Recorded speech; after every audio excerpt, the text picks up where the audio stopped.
is still at a higher level than it was back then. So I would keep an eye on it. I've also talked a little bit about the dollar going up in Q4, which is why Bitcoin would likely outperform alts in general. And I know some people have said, well, if the dollar's going up, why would Bitcoin go up? That's exactly what happened in 2016. Trump got elected, the dollar went up, and Bitcoin went up in Q4 2016. The same exact thing happened. So I don't know if you have to have a rhyme or reason for it. It's just what happened before. And so far, the cyclical view continues to play out. So, I still think, as I've said for the last 3 years, Bitcoin heavy is the way to go. Before I said Bitcoin only, for the most part, right? Just stay Bitcoin only until dominance hits 60.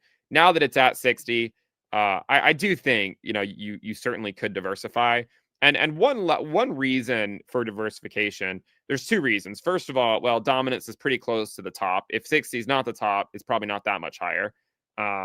But the other reason is that when the top occurs, whenever the next local top occurs, there's no guarantee that altcoins immediately run after it if we're still in the QT phase of the bull market.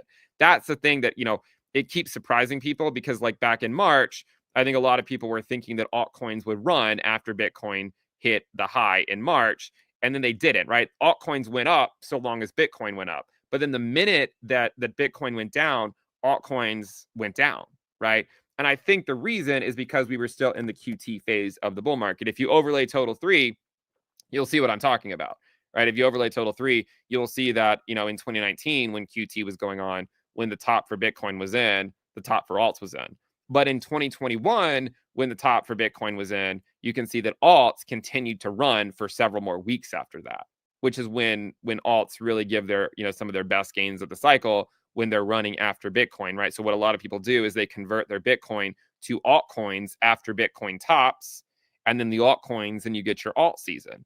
But what I think happened over here in March was a lot of people thought that because Bitcoin had topped, that meant that altcoins would still show. But because we were still in quantitative tightening and not quantitative easing, altcoins went down with Bitcoin immediately, like they did in 2019, right? They didn't get that final bounce up because we were still in quantitative tightening.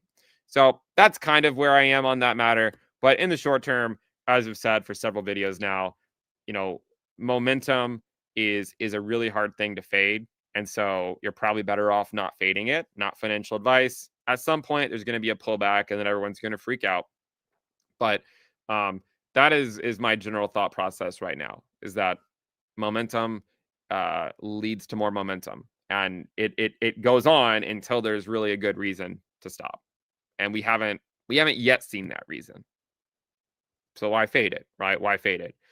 And of course, I mean, I have to keep addressing this, because when I have a theory, I had 3 different theories, right? I had Bitcoin dominance to 60, ETH Bitcoin to 0.03 to 0.04. Those came true.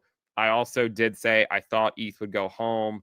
I look at charts like this, and I think it very well could be the missing piece, that Ethereum goes down. Clearly, that has not panned out. And so if you want me to apologize for that theory not coming true, then I am sorry. All I can do is do the best job that I can do and recognize that I won't be perfect.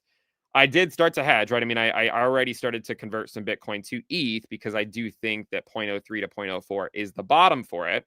I don't know if 0.034 is the bottom or if it goes slightly lower, but I have started to convert some Bitcoin to ETH. So I have actively started hedging that view, because I think that this is a fair valuation for ETH against Bitcoin, right? I think 0.03 to 0.04 is a fair valuation. The reason why I didn't buy ETH before was because I just thought that it was going to bleed against Bitcoin for several years, and it did. But because it went down here to 0.034, I made some conversions back. So what I did was I converted my ETH to Bitcoin here, and then I converted back down here. So by just sitting in Bitcoin for 2.5 years, I was able to really more than double up my Ethereum by doing absolutely nothing other than sitting in Bitcoin. But I don't want to watch this zone come and go, waiting for ETH to go home. So what I'd rather do is go ahead and convert back. That way, if it doesn't actually go home, then at least I get to ride the Ethereum train either way. So that's where I am. And I just want to be upfront about it. I'm not going to pretend like I get everything right, because I don't. I do make a lot of predictions. I put out a lot of theories. Some come true, some are not true. And I've learned when you are wrong about something, it is better to face it head on, face the music, let the court of public opinion judge you, let them go through their wrath, and just admit you're wrong and move on with your life. So that's what I'm doing. If it does go home eventually, so be it. But for me, I have to start. I have to hedge at 0.03 to 0.04, right? I can't watch dominance go to 60 and ETH Bitcoin go to 0.03 to 0.04 and just sit on my hands, right? So that's why I hope you guys understand. Please try to cut me some slack on that prediction, especially since it has not panned out and does not look like it's going to. But anyways, I think that'll wrap it up. I got to get going. Thank you guys for tuning in. Sorry I can't take any of your questions today, but I got to go. I got to pick one of my kids up. So that's more important to me, honestly, than this stuff. So I'm going to go do that. But thank you guys for tuning in. Make sure you subscribe, give the video a thumbs up. And again, check out the sale on Into the Cryptoverse Premium at intothecryptoverse.com. I'll see you guys next time. Bye.